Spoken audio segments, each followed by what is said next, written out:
전능하사 천지를 만드신 하나님 아버지를 내가 믿사오며 그 외아들 우리 주 예수 그리스도를 믿사오니 이는 성령으로 잉태하사 동정녀 마리아에게 나시고 본디오 빌라도에게 고난을 받으사 십자가에 못 박혀 죽으시고 장사한 지 사흘 만에 죽은 자 가운데서 다시 살아나시며 하늘에 오르사 전능하신 하나님 편에 앉아 계시다가 저리로서 산 자와 죽은 자를 심판하러 오시리라. 성령을 믿사오며 거룩한 공예와 성도가 서로 교통하는 것과 죄를 사해 주시는 것과 몸이 다시 사는 것과 영원히 사는 것을 믿사옵나이다. 아멘. 찬송가 338장 찬송하시겠습니다. 찬송가 338장 네 줄을 가까이 하게 함은 1절과 3절을 찬송하시겠습니다. 예, 찬송합니다. 내 주를 가까이 하게 함은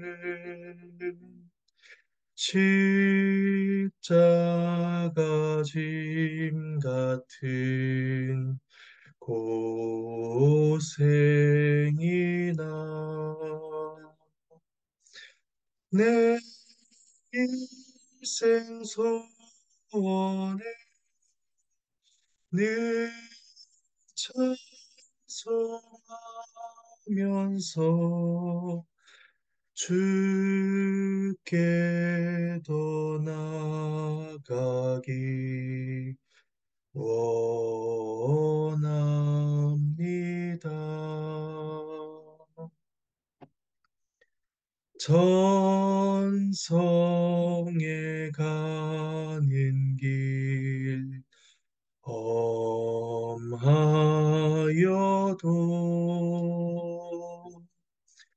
생명길 되나니 은혜로다.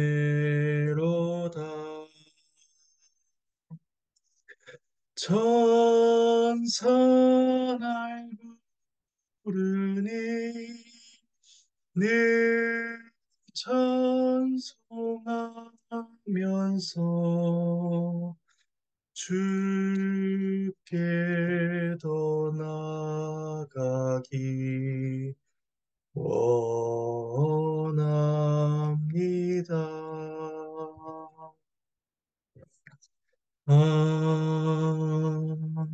아멘. 이 시간 잠시 기도하시겠습니다. 이 시간 이른 아침에 함께 모여 누가복음 말씀을 함께 읽습니다. 하나님의 뜻을 구하오니 우리를 깨우쳐 주시고 주의 뜻을 분별하여 우리의 믿음과 삶에 적용하는 은혜가 있도록 주께서 도와주시옵소서. 감사를 드리옵고 이 모든 말씀 예수님의 이름으로 기도합니다. 예, 함께 보실 말씀은 누가복음 12장입니다. 누가복음 12장 13절에서 34절까지 말씀입니다.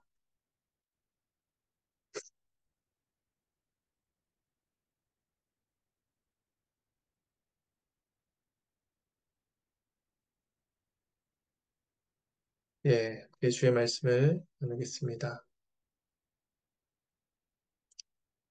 오늘 본문에서 예수님은 탐심을 버려야 할 것과 염려하지 말아야 할 것을 가르치십니다. 하나님의 제자는 재물에 부유한 자가 아니라 하나님께 대하여 부유한 자여야 하며 또 하나님께서 필요한 것을 채워주실 것을 믿고 하나님의 나라를 살아가는 자여야만 하기 때문입니다. 시간 그리스도의 제자로 살아가는 우리들에게 주께서 은혜 베풀어 주시기를 소망합니다. 제 13절에서 15절 말씀을 제가 봉독하도록 하겠습니다. 무리 중에 한 사람이 이르되 선생님 내 형을 명하여 유산을 나와 나누게 하소서 하니 이르시되 이 사람아 누가 나를 너희의 재판장이나 물건 나눈 자로 세웠느냐 하시고 그 애들에게 이르시되 삼가 모든 탐심을 물리치라 사람의 생명이 그 소유에 넉넉한 데 있지 아니하니라 하시고 하나님의 말씀입니다. 예수님께서 바리새인의 누룩을 주의할 것과 외부의 핍박 속에서도 두려워하지 않고 신앙을 지켜야 할 것을 가르치고 계실 그때에 무리 중에 어떤 사람이 예수님을 찾아옵니다. 그는 형과의 유산 상속 문제를 해결해 달라고 이제 예수님께 요청합니다. 그는 예수님의 권위를 이용해 가정사에 엉킨 문제를 해결해 볼 생각이었던 것입니다. 구체적인 정황은 알 수 없지만 이 사람은 아버지가 남긴 유산에 정당한 몫을 받지 못한 것으로 볼 수 있습니다.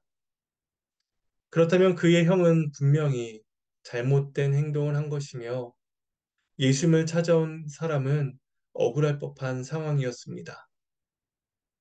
하지만 자신의 몫을 결코 포기할 수 없으니 어떻게든 주께서 해결해 달라라고 하는 그 사람에게서 예수님께서는 재물에 대한 끈질긴 집착 또한 탐심을 확인하셨습니다. 그래서 예수님은 그의 잘못된 생각을 지적하십니다. 예수님 자신은 재판장이나 물건을 나누어 주는 중재자가 아니라는 것입니다.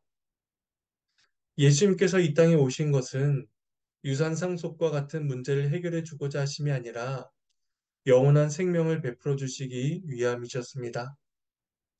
따라서 예수님은 이 땅에서의 탐심에서 벗어나 하나님 나라에서 부유한 자가 되어야 할 것을 가르치십니다.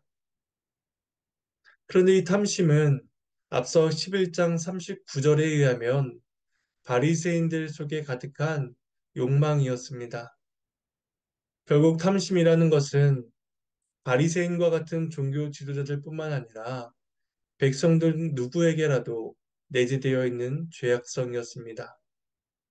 그러므로 사람들, 특별히 예수님의 가르침을 따라야 할 제자들은 탐심을 물리치며 사람의 생명이 소유에 넉넉한 데 달려 있지 않다라는 것을 알아야 했습니다.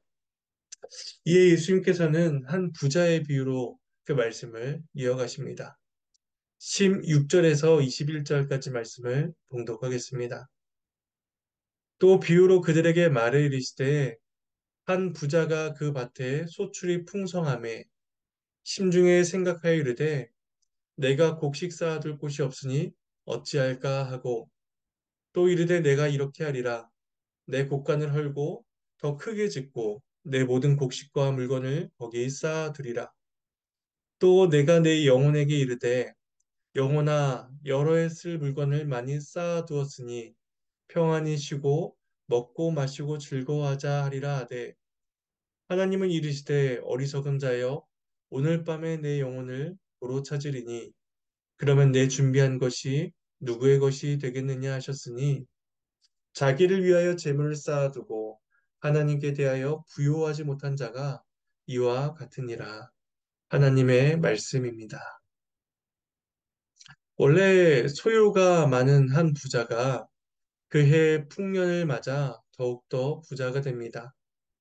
그는 그 많은 곡식을 쌓아둘 공간이 없어 행복한 고민에 빠졌고 생각 끝에 현재 곡간을 헐고 더 큰 곡간을 짓고자 마음을 먹습니다. 하지만 하나님은 그를 어리석은 자라 부르시며 그의 영혼을 도로 찾아가십니다. 이 부자는 스스로 지혜로운 계획을 세웠다고 확신했지만 하나님은 그를 어리석은 자로 규정하시는 것입니다. 인간의 생명은 하나님이 거두어 가신다면 어느 순간에라도 소멸되고 마는 유한한 것입니다. 그가 아무리 많은 재산을 가지고 있더라도 그것이 그 사람의 생명을 책임져 주지 못합니다. 사람의 생명은 그가 확보한 소유에 넉넉함에서 주어지는 것이 아니라 하나님에게서 비롯되는 것이었습니다. 하지만 어리석은 부자는 자기를 위하여 재물을 쌓았을 뿐 하나님께 대하여서는 쌓은 것이 전혀 없었습니다. 예수님이 말씀을 통해서 예수 그리스도를 쫓아 살아야 할 제자들이 탐심을 물리칠 수 있는 방법을 가르쳐 주십니다. 그것은 바로 하나님께 대하여 부유해지는 것이었습니다. 하나님의 말씀에 순종하기를 기뻐하는 부유함, 하나님의 영광과 하나님의 나라를 위해 살아가고자 하는 그러한 부유함이 필요하다는 것입니다. 제자는 세상이 아닌 하나님께 대하여 부유한 자로 부르심을 받았다는 사실을 기억하며 우리 역시도 하나님께 대하여 부유해질 수 있도록 주의 은혜를 구해야 할 것입니다. 이어서 예수님은 염려와 관련된 교훈을 주십니다. 하나님께 부유한 자는 세상의 것으로 염려하지 않기 때문입니다. 22절에서 26절 말씀을 봉독하겠습니다. 또 제 아들에게 이르시되 그러므로 내가 너희에게 이르노니 너희 목숨을 위하여 무엇을 먹을까 몸을 위하여 무엇을 입을까 염려하지 말라. 목숨이 음식보다 중하고 몸이 의복보다 중하니라. 까마귀를 생각하라. 심지도 아니하고 거두지도 아니하며 골방도 없고 창고도 없으되 하나님이 기르시나니 너희는 새보다 얼마나 더 귀하냐. 또 너희 중에 누가 염려함으로 그 키를 한 자라도 더할 수 있느냐. 그런즉 가장 작은 일도 하지 못하면서 어찌 다른 일들을 염려하느냐. 하나님의 말씀입니다. 그리스도의 제자는 무엇을 먹을까, 무엇을 입을까 염려하지 말아야 합니다. 음식은 목숨을 유지하고 의복은 몸을 보호하는 것이긴 하지만 음식과 의복이 목숨과 몸을 지탱해주는 근원은 아닙니다.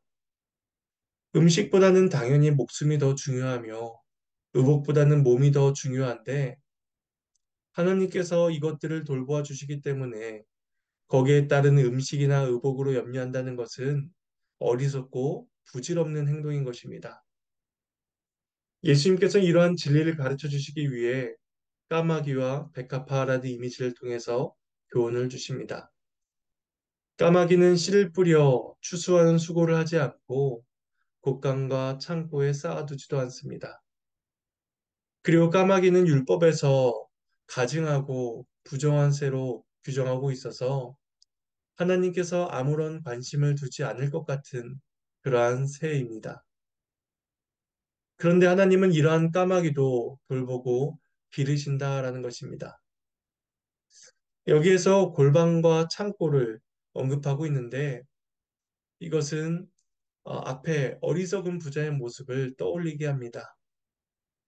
부자는 자신 쌓은 재산의 근거에 평안을 누릴 수 있다라고 믿었지만 반면 하나님이 돌보시는 자는 또 하나님께 돌보시는 까마귀는 곡간과 창고가 없어도 넉넉히 살아갈 수 있다라는 것입니다. 곡식을 저장하지 않는 까마귀가 하나님께서 돌보셔서 살아간다면 하나님의 자녀야 두말할 필요가 없는 법입니다.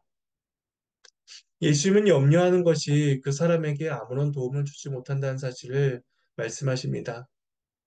염려한다고 해서 키를 한 자라도 늘릴 수 있냐는 것입니다. 여기서 키라는 단어는 수명을 뜻하기도 해서 염려한다고 하여 수명을 한 시간이라도 늘릴 수 있느냐 하는 의미로 볼 수도 있습니다. 키든 생명이든 어느 하나 사람이 할 수 있는 것은 없습니다. 세상 사람들은 인간이란 존재의 잠재력이 무한하며 따라서 노력하면 무엇이든지 할 수 있다라고 그렇게 주장들 하지만 실상의 사람들이 할 수 있는 일은 굉장히 제한되어 있습니다. 우리는 살아가면서 인간의 한계를 참으로 많이 경험하며 살아갑니다. 하나님에게 있어서 키를 한 자 늘리는 것, 또 수명을 한 시간 늘리는 것은 가장 작은 일이다라고 표현되고 있지만 우리는 그 가장 작은 일조차도 스스로 할 수 없는 그러한 제한과 한계 속에 갇혀 살아가는 사람들이 있는 것입니다. 지극히 작고 단순한 일조차도 할 수 없는 우리가 스스로 생존하겠다라고 염려하며 노력한다면 그것이 얼마나 어리석은 일인가 예수님께서는 가르치십니다. 그리고 예수님이 이어서 백합화를 통해서 염려하지 말 것을 교훈해 주십니다. 27절에서 30절 말씀을 봉독하겠습니다. 백합화를 생각하여 보라. 실도 만들지 않고 짜지도 아니하느니라. 그러나 내가 너희에게 말하노니 솔로몬의 모든 영광으로도 입은 것이 이 꽃 하나만큼 훌륭하지 못하였느니라. 오늘 있다가 내일 아궁이에 던져지는 들풀도 하나님이 이렇게 입히시거늘 하물며 너희일까 보냐. 믿음이 작은 자들아. 너희는 무엇을 먹을까, 무엇을 마실까 하여 구하지 말며 근심하지도 말라.